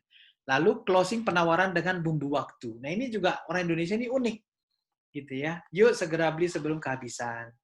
Stok terbatas, siapa cepat, bonus free ongkir. Nah, jadi seolah-olah waktu itu dikejar, gitu ya. Beli 2 gratis 1 masker, khusus 20 pembeli pertama. Kalau lewat dari situ nggak dapat, misalnya gitu ya. Promo hari raya, beli 1 gratis 1. Segera PO sekarang. Kalau nggak sekarang ya nggak dapat. Desain terbaru hanya tersedia 20 pack. Order sekarang. Seperti itu. Jadi ini adalah closing-nya. Jadi kalau ada fotonya, ada kalimat pembuka, lalu mulai jualan kita, lalu yang terakhir closing-nya. Ini closing-nya. Ya, jangan lupa sertakan waktu. Yang ini kemarin saya contohin ya, hari ini sisa 4, barangkali ada yang mau minang. Ini kan waktu ini cuma 4, kan orang rebutan untuk mendapatkan ini, gitu ya. Seperti itu. Jadi closing sederhana. Lalu jangan lupa seperti ini, cantumkan nomor kontak yang mudah dihubungi, japri. Karena kan kita jualannya di grup nih, di grup WA. Jangan tulis di situ, yang minat langsung tulis di sini ya. Wah itu orang bosan tuh, nggak mau. Maka kalau yang berminat kakak, silakan kontak di WA nomor sekian. Nah itu adalah juga cara untuk supaya jualan kita di ini. Nah, saatnya tunggu order. Demikian kakak, ini yang materi yang kedua, silakan kalau ada pertanyaan. Ini ada pertanyaan nih Pak. Pak, kalau kita promosi jualan di IG, apa boleh ya menggunakan hashtag yang tidak ada hubungannya dengan jualan? Misalnya saya jualan brownies, roti-rotian, terus pas posting saya cantumkan Jokowi Ultah, boleh nggak ya seperti itu? Ya, ya, ya. Apakah ada etika dalam menyematkan hashtag pada postingan, Pak? Ya, ya, ya. Oke, terima kasih. Ini pertanyaan yang sangat-sangat bagus. Ya, apa namanya? Apakah boleh? Sangat boleh. Yang penting tadi saya bilang itu. Karena hashtag itu adalah membuat yang bukan follower kita untuk melihat ke kita. Gitu ya, menjangkau, merich, istilahnya reach-nya, jangkauannya menjadi luas. Gitu ya. Kayak tadi misalnya hari ulang tahun Pak Jokowi, kita hashtagkan boleh. Yang penting jangan caption kita merusak juga, jangan sampai nggak nyambung-nyambung ya. Kalau misalnya jualan brownies, ya boleh-boleh saja. Brownies kan halal ya. Dan misalnya jualan brownies manis. Hari ini ulang tahun Pak Jokowi. Ayo kita rayakan dengan yang manis-manis. Semoga semakin manis ya Pak Jokowi. Misalnya kayak gitu. Itu kan kalimat yang positif gitu ya. Jadi kita sambil jualan brownies kita mendoakan Pak Jokowi. Hal-hal yang bagus seperti itu. Itu malah akan mendapatkan simpati dari orang lain. Kalau menurut saya seperti itu. Jadi boleh-boleh saja. Tapi jangan terlalu jauh menyimpangnya ya. Maksud saya menyimpangnya jauh misalnya gini. Kalau misalnya jualan saya makanan, terus saya menyimpangnya itu, saya hashtag, saya lihat tagar, ada tagar yang tentang bangunan. Bangunan histori misalnya kayak gitu, atau museum. Rasa-rasanya saya jual museum sama makanan saya kok nggak nyambung. Jadi tagarnya kita harus hati-hati gitu ya. Sekarang misalnya kalau di IG itu kan kadang ada ya all hashtag kan bisa kita lihat ya. Kita ketik di Google all hashtag. All hashtag itu adalah tagar yang paling populer hari ini. Nah, kita lihatnya kita pilih-pilih. Kalau misalnya jualan saya makanan, di situ ada Instafood, Instagood misalnya gitu ya, itu enggak, itu sah-sah saja karena masih berhubungan dengan produk kita. Tapi kalau ada di situ books, the best seller, kan nggak nyambung. Satunya ngomongnya buku, satu ngomongnya ke makanan. Saya pikir agak kurang nyambung gitu ya. Jadi kita carilah hashtag yang trending hari itu, tapi yang masih kira-kira tepat dengan produk kita. Kayak gitu ya. Ada lagi? Cukup, Pak. Oke. Saya share yang terakhir nih ya. Sebelum Baik, kita Pak. closing hari ini, materi saya mana ya? Oh iya, Pak. Tadi tentang sapa-sapaan nih, Pak. Ya. Kan kalau misalnya teman-teman kita taunya kita kayak jualan gitu, terus kita sapa, halo, selamat pagi. Ya. Itu nanti biasanya nggak dijawab tuh, Pak. Maksudnya, ini pasti mau jualan nih. Kan gitu. Ya, kenapa dia nggak mau jual, nggak mau sapa kita? Karena dari kemarin-kemarin kita sebenarnya kurang ajar. Maksudnya mengganggu mereka, gitu ya. Kalau misalnya sebelum-sebelumnya kita tidak hadir mengganggu mereka, pasti mereka akan positif. Pasti mereka akan ini kita, gitu ya. Atau misalnya gini, selamat pagi kakak-kakak, semoga semuanya sehat semua, jadi yang saya buat itu normatif saja. Jangan lupa kita lari pagi pakai masker, hand sanitizer. Terima kasih kakak-kakak, doa terbaik penyertaimu. Selesai. Kayak gitu ya. Nah, itu adalah kalimat-kalimat normatif. Lama-lama kan dia ini juga. Terus lama-lama, Mai, kamu sudah tidak jualan kah? Alhamdulillah, mulai jebakannya masuk. Jadi barulah kita, oh kakak terima kasih. Masih, Mai masih jualan. Alhamdulillah masih tetap ada pembeli. Meskipun COVID ini berkurang sampai 80%, tapi yang penting kakak. Jadi kita merendah-merendah aja lama-lama, oh gitu ya, tinggal 20%. Ya udah, jualanmu udah aku order satu ya. Nah, gitu mulai kan. Ada grup yang lain, jualan Mei apakah? Ya, ini ada kopi susu enak. Yang lama-lama ngomong dia, bukan Mei. Itu kakak Mei ada produknya namanya kopi rempah, ada namanya kopi ini, kopi itu gitu. Malah bagus gitu. Akhirnya Itu yang di uh, cara ini. Lanjut lagi yang terakhir nih, sebelum, karena Siap. hari ini insya Allah sampai jam 3 bisa, gitu ya.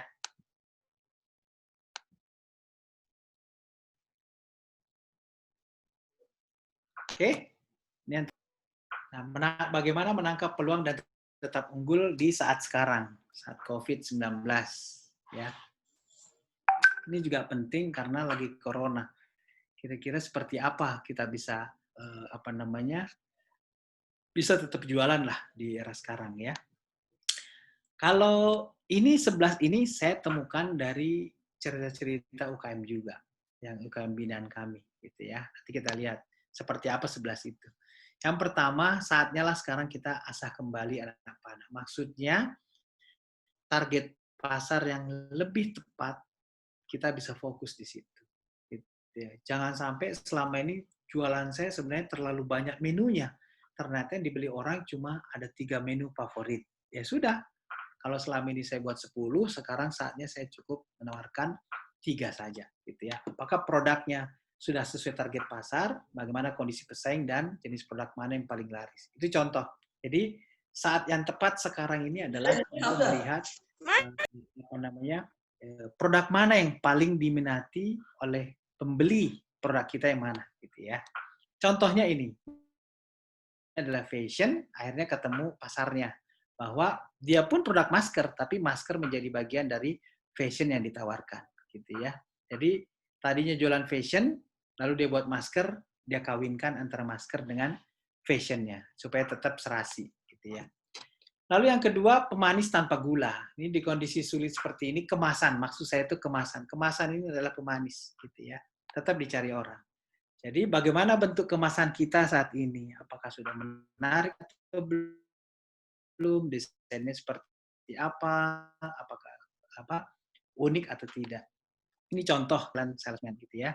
Ini contoh anak saya sih yang beli ini, gitu ya. Kopi susunya kemasannya agak beda. Lalu yang ini, yang sebelah kiri itu My Pack Corner namanya ya. My Pack Corner itu adalah cake, isinya cake, tapi kemasannya mewah sekali, gitu ya. Satu seperti ini harganya kalau nggak salah kemarin 350.000 cake, roti bolu. Kalau kita taunya roti bolu, begitu saya buka, lah ini roti bolu, tapi kenapa kemasannya keren banget ya? Seperti itu. Akhirnya seolah-olah roti bolunya naik kelas, kayak gitu ya. Lalu jangan ragu untuk balik arah. Maksudnya kalau jualan kita sekarang itu tidak laku, umumnya produk binaan kami itu ada food, fashion, and craft. Yang bisa bertahan itu adalah food, kuliner. Yang craft ini kasihan, kerajinan itu menjadi pasarnya menjadi lesu sekali, gitu ya. Akhirnya maksudnya balik arah itu udah kalau perlu masker ya masker aja dulu untuk mengganjel pendapatan yang hilang, gitu ya. Akhirnya menjadi reseller dari produk UKM yang lain seperti itu ya. Ini contoh produsen batik jadi masker batik kayak gitu ya. Terus menjadi reseller produk jahe dan segala macam. Ini banyak dilakukan oleh. Nah ini yang saya cerita kemarin Vandesa. Ini adalah scarf ya di Depok, binaan kita Depok. Karena penjualannya turun hingga 80%, ya sisa 20% penjualannya, akhirnya dia jualan masker. Gitu ya, masker bisa menyelamatkan sampai 50%, dan sekarang dia sedang inovasi untuk sejadah travel. Kenapa sejadah travel? Karena sekarang orang udah mulai pergi masuk kerja dan diminta untuk membawa pakaian yang terpisah. Gitu ya. Ini contoh. Lalu yang keempat, tetap berkomunikasi dengan pelanggan. Ini penting, kalau nggak itu komunikasi, kita harus tetap jaga pelanggan kita. Gitu ya. Meskipun kita saat ini harus tutup, teman saya, Bakso, dia nulis di IG-nya bahwa kami sementara tutup. Tanggal sekian kami akan buka kembali. Untuk menjaga kepercayaan dari pelanggannya selama ini. Gitu ya. Lalu ini adalah food photography. Fotonya sangat penting, makanya komunikasi tadi itu pada saat posting-posting di sosial media. Ini adalah teman-teman dari Parepare nih ya. Lihat donat aja di foto kayak apa gitu. Saya sendiri juga keren juga ya. Pakai handphone fotonya ya. Dengan pencahayaan, bantuan pencahayaan. Yang kelima, manfaatkanlah digitalisasi, digital tadi itu ya. Nah, digital ini penting, akun-akun tadi itu, akun IG, penjualan paling banyak itu IG. Bukan penjualan, promosi. Promosi yang paling bagus itu adalah IG. Karena dia segmennya memang penyuka visual.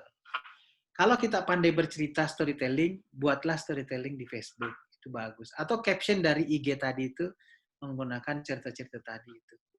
Lalu kontaknya, kalau mau order, ada yang pakai DM, tapi rasa-rasanya DM itu juga agak kurang efektif, sehingga banyak orang menuliskan nomor WA. Ya, kalau mau butuh silakan WA saya. Ya, sekian seperti itu ya. Ini adalah contoh-contoh posting campaign kampanye teman-teman kalau di RKB. Hari ini teman-teman sedang mengkampanyekan tentang Bangga Keripik Indonesia. Dari Sabang sampai Merauke, seminggu ini di RKB memposting produk-produk UKM kategori keripik. Kita bantu, sebar. Ternyata keripik di Indonesia ini luar biasa. Kalau yang saya tadinya cuma tahu keripik pisang, rupanya ada keripik ubi, keripik singkong. Tadi saya baca keripik pare, yang pahit itu pun jadi keripik, gitu ya. Keripik talas, keripik macam-macam gitu ya. Wah, ternyata kaya sekali dengan keripik Indonesia ini. Nah, minggu ini kami coba dari Sabang sampai Merauke seluruh RKB Telkom, ada 43, memposting UKM binaannya yang sifatnya keripik. Seperti itu. Kita lagi ukur nih seperti apa efek dampaknya gitu ya. Apakah penjualan UKM tersebut bisa naik atau tidak, kita lagi ukur. Karena ini cara kita untuk membantu UKM tersebut. Gitu ya. Kalau kita tidak bangga, siapa lagi gitu ya yang membeli produk-produk UKM tersebut gitu ya. Lalu yang keenam, diet produksi. Ini juga penting. Diet produksi ini adalah maksudnya pembatasan produksi. Kalau tadinya biasanya sebelum pandemi kita membuat 100 paket, sekarang kita mungkin cukup 10 paket saja yang kita cetak, kita buat produksi gitu ya. Lalu kita pakai model PO. Jadi kalau ada orang PO, baru kita buat, gitu ya. Misalnya brownies enak, rasa keju. Order hari ini paling jam 5, besok diantarkan. Kalau nggak ada yang order, nggak usah dibuat, ngapain? Seperti itu ya. Jadi buatlah seperti itu. Sorry. Lalu yang ketujuh, siap olah sebelum saji. Makanan-makanan yang frozen, yang tadinya bahan jadi, sekarang kita mencoba untuk di frozen. Biar pembeli yang mengolahnya. Biar pembeli yang memasaknya. Gitu ya. Karena ternyata sekarang pasarnya lagi besar ini. Karena orang jadi higienis, pengen yang bersih, pengen masak sendiri, seperti itu ya. Ini ada tipe-tipenya, ada frozen food, ada serbuk ya. Ini contoh salah satu di Jakarta yang sangat terkenal, ada namanya Enak Dibungkus. Ya, IG-nya itu Enak Dibungkus. Enak Dibungkus ini kalau ngorder, ini dia baru buka di Tokopedia itu 20 April kalau nggak salah. Posisi hari ini sudah 7.800 produk yang laku. Kan cepet banget ya. April berarti hanya 2 bulan. 2 bulan dia sudah jualan 7.800 produk di Tokopedia. Coba caranya lihat. PO plus 1 hari. Pesan hari ini, besok baru dikirim. Nggak ada. Pesan hari ini nggak ada. Seperti itu. Bahkan kalau dulu, kalau sekarang kan sudah mulai agak longgar PSBB-nya. Waktu PSBB April, Mei itu, kita mau pesan tuh bisa 8 hari baru bisa dapat. Dikirim ke rumah. Ya, siapa orang ini? Ya itu tadi, ternyata ada personal brand yang tadi Kakak Mei cerita itu. Personal brand-nya adalah yang punya adalah Chef Renata. Nah, memang sangat terkenal di Jakarta, dan dia membuat IG-nya itu sangat cantik. Memang IG-nya kan dia chef ya, memang dia juga cantik, terus dia membuat posting-postingan itu berkelas, sehingga orang lihatnya juga begitu dia jualan melalui IG, melalui Tokopedia, melalui Shopee atau yang lain-lain, orang langsung tertarik gitu ya. Lalu yang ke-8, kelola bahan baku tanpa kaku. Ini masalahnya juga UKM kita itu banyak terkendala dari bahan baku gitu ya. Nah, bahan baku ini memang istilahnya harus ada kemampuan kita juga lah mengelola bahan baku tersebut gitu ya. Lalu yang ke-9, berbagi adalah promosi terbaik. Jadi meskipun saya ini tertarik banget ini, saya dengan UKM itu meskipun dia terdampak, penjualannya turun, tapi tetap dia berbagi. Di Sabang itu ada RKB kita, ada UKM yang mendonasikan kain. Lalu dia bawa ke RKB, diminta tolong RKB jahit menjadi masker. Lalu teman-teman bawalah ke penjahit gitu ya. Begitu dijahit, tukang jahitnya nanya, ini maskernya untuk apa? Apakah dijual lagi atau tidak? Enggak, ini untuk dibagi-bagikan. Begitu mau dibayar, kata penjahitnya tidak usah dibayar, karena ini untuk dibagi-bagikan. Inilah cara kita untuk berbagi. Akhirnya, sudah ada yang nyumbang kain, terus masker itu dibagi-bagikan ke dan di jalan yang lewat gitu ya. Artinya apa? Empati itu adalah sarana promosi yang luar biasa sekarang gitu ya. Makanya ada yang buat iklan kan, jual masker, beli satu masker, maka otomatis kami menyumbangkan 4. Anda beli satu masker berarti Anda mendonasikan 3 masker untuk orang lain. Jadi seolah-olah saya beli satu, pada saat yang sama saya juga mendonasikan ke orang lain. Ya, nah, ini adalah cara-cara, ini contohnya ini Kalea Studio ini, dia aslinya adalah fashion, gitu ya, fashion di Jakarta. Karena ada ini, terus dia jual produk namanya masker. Maskernya itu ada pouch-nya, jadi bukan masker ini terus ada pouch-nya. Jadi ada orang kan menyimpan masker juga kan ya, supaya disimpan. Lalu dia di situ dia buat untuk dicuci kembali. Ini harganya lumayan mahal sih, 30.000 satu gitu ya. Bahannya bahan satin, tapi setiap beli satu itu sama dengan mendonasikan 4 masker kepada yang membutuhkan. Seperti itu. Bagi dia sih ini bukan untuk bisnis, karena bisnis dia adalah fashion. Gitu. Tapi cara ini adalah cara mempromosikan fashionnya. Gitu ya. Akhirnya banyak yang order ke sini. Ini kenapa saya tahu, karena anak saya suka beli di sini. Makanya saya ambil fotonya gitu ya.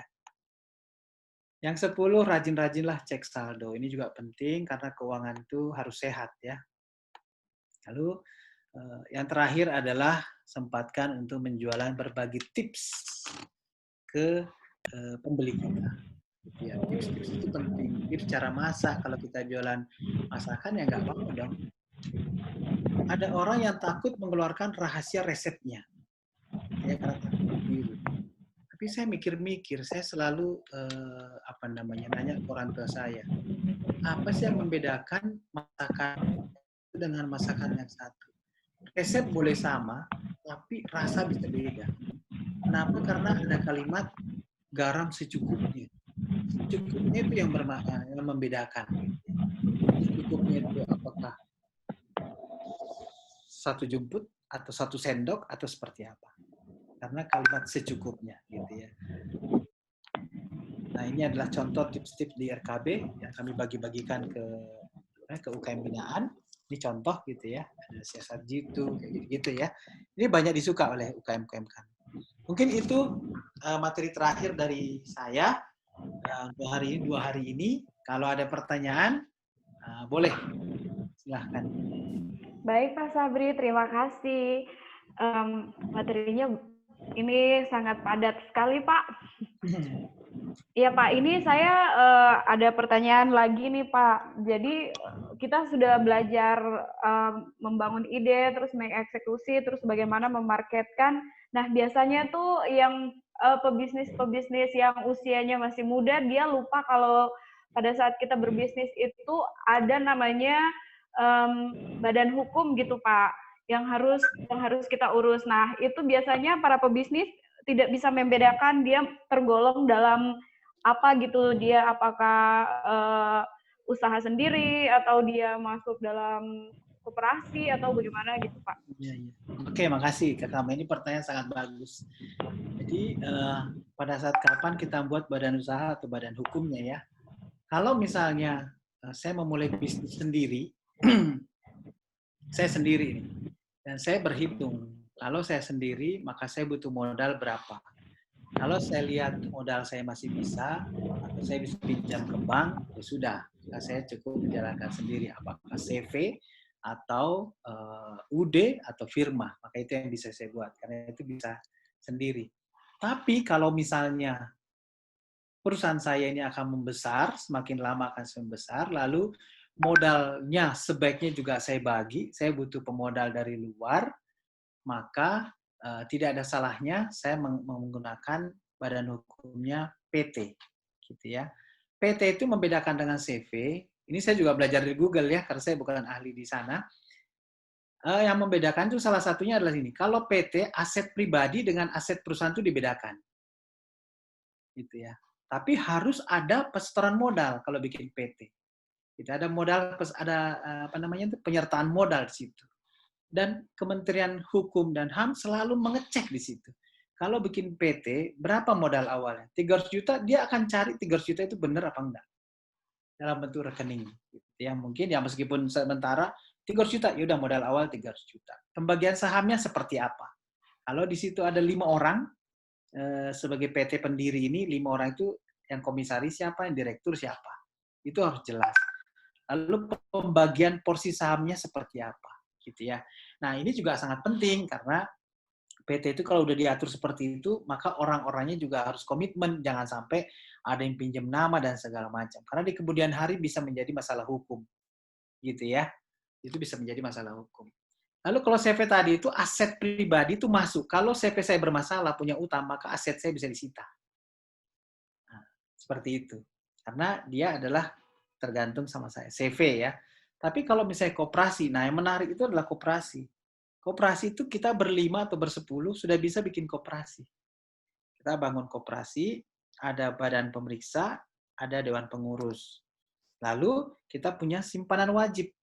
Kita tetapkan setiap bulan setoran wajib, simpanan wajib misalnya 50.000. Kita bersepuluh langsung trek simpan 50.000 setiap bulan. 500.000. Kalau kita butuh modal yang besar, itu kita anggap sebagai simpanan sukarela. Katakanlah 5 juta atau segala macam. Lalu itu menjadi saham nantinya. Begitu dalam perjalanan bisnis, setahun ada namanya sisa hasil usaha, RAT gitu ya. Kita cek berapa keuntungan kita, berapa belanja, berapa laba, dan segala macam, lalu kita bagi. Nah, yang membuat siapa yang mendapatkan manfaat besar adalah orang yang paling banyak menyimpan uang, dan siapa yang paling banyak memanfaatkan uang yang ada di sini. Seperti itu adalah prinsip daripada koperasi. Gitu ya. Kalau adik-adik saya misalnya masih muda-muda, ya saya mungkin mengharapkan dulu yang pertama CV dulu aja lah, untuk pribadi ya. Kalau misalnya toh dalam perjalanan sangat besar, udah langsung berubah menjadi PT. Seperti itu bisa mendapatkan kredibilitas. Karena kalau udah PT, kredibilitasnya tinggi. Untuk mendapatkan jadi startup kemarin itu minta data, minta dana dari luar, investor tadi, yang dia akan lihat dari situ, badan hukumnya seperti apa. Kalau koperasi dia juga mikir nggak sih, gitu ya. Seperti itu. Pengelolaannya, wah ini bener nggak nih? Gitu ya. Kalau PT kan udah jelas gitu. Siapa direksi, apa komisarisnya, pembagian sahamnya seperti apa, modal yang disertakan berapa, itu udah mulai kelihatan. Seperti itu ya. Gitu, Ibu Vera minta silakan. maaf, Ibu Vera dibisukan speakernya Ibu. Admin, halo admin. Iya. Iya. Terima kasih Ibu. Iya Pak. Silakan, ada lagi? Iya Ibu, Pak ini minta maaf Pak.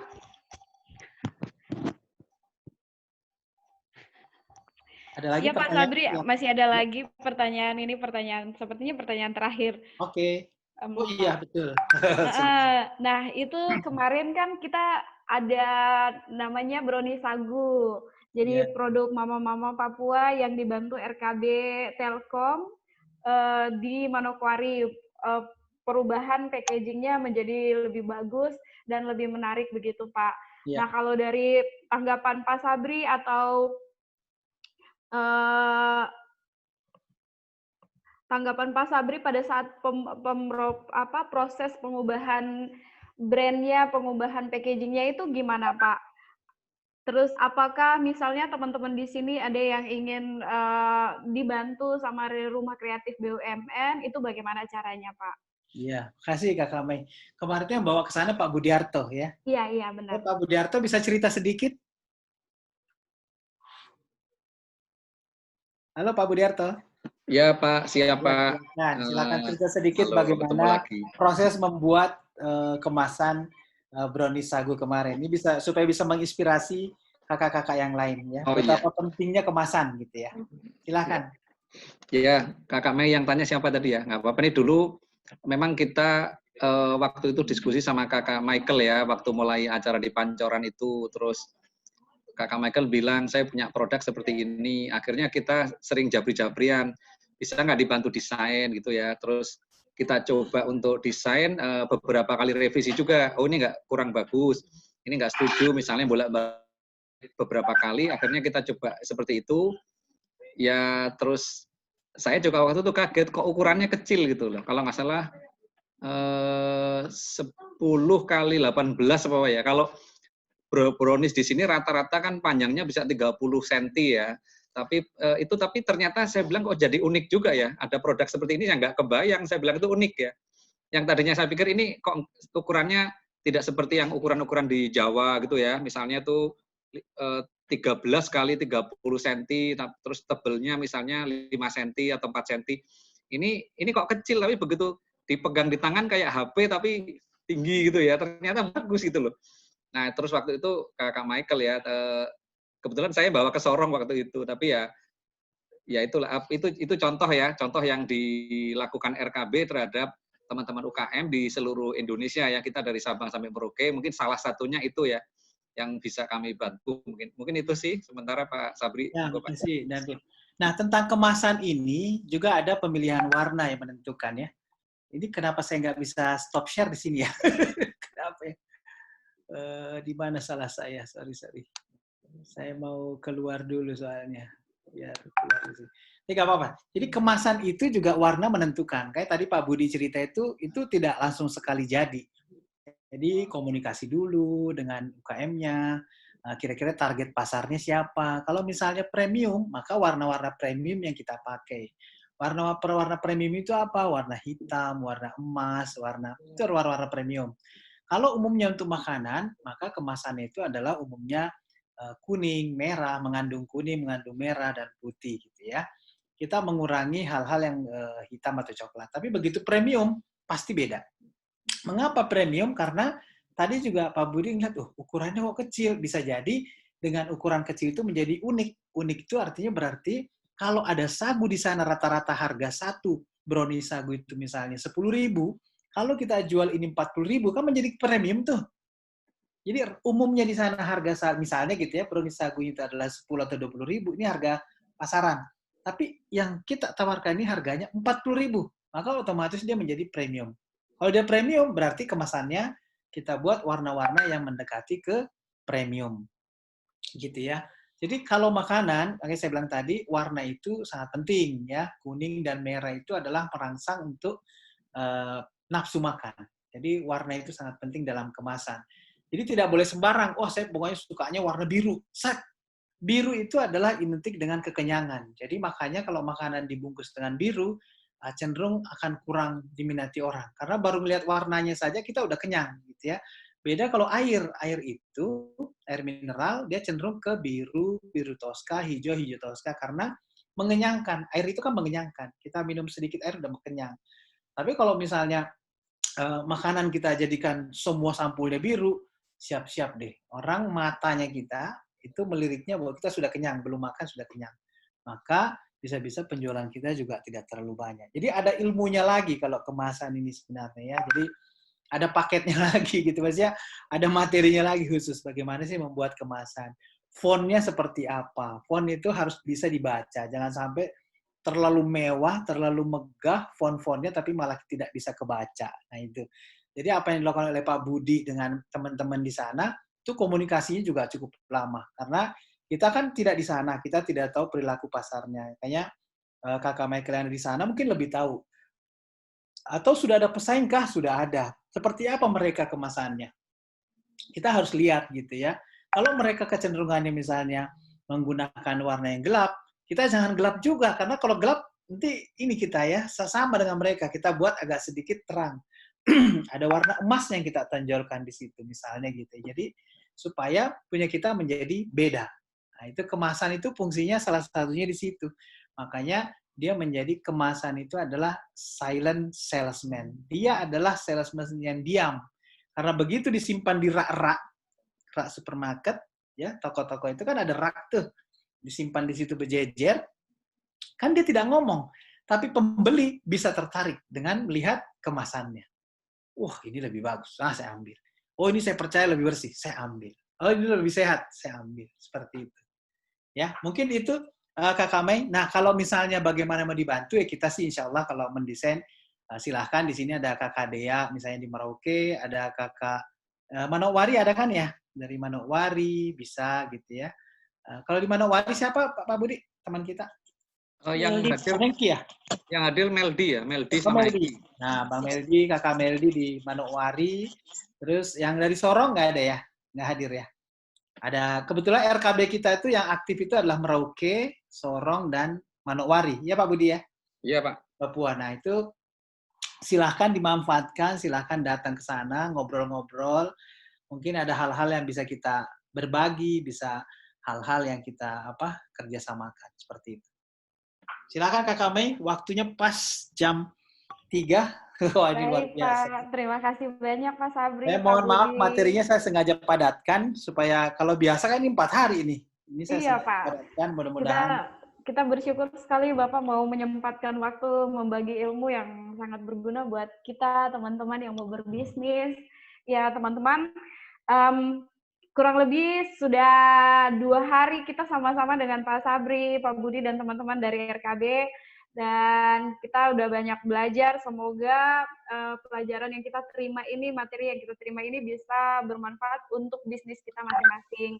Nah, sebelum kita tutup, ini saya mau kita foto dulu semuanya. Karena kemarin kita lupa. Ya.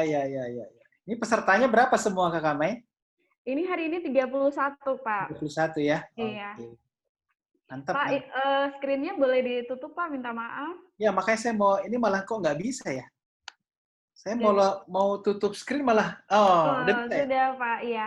Teman-teman semuanya kita minta tolong untuk videonya dibuka. Open video untuk kita mau foto bersama.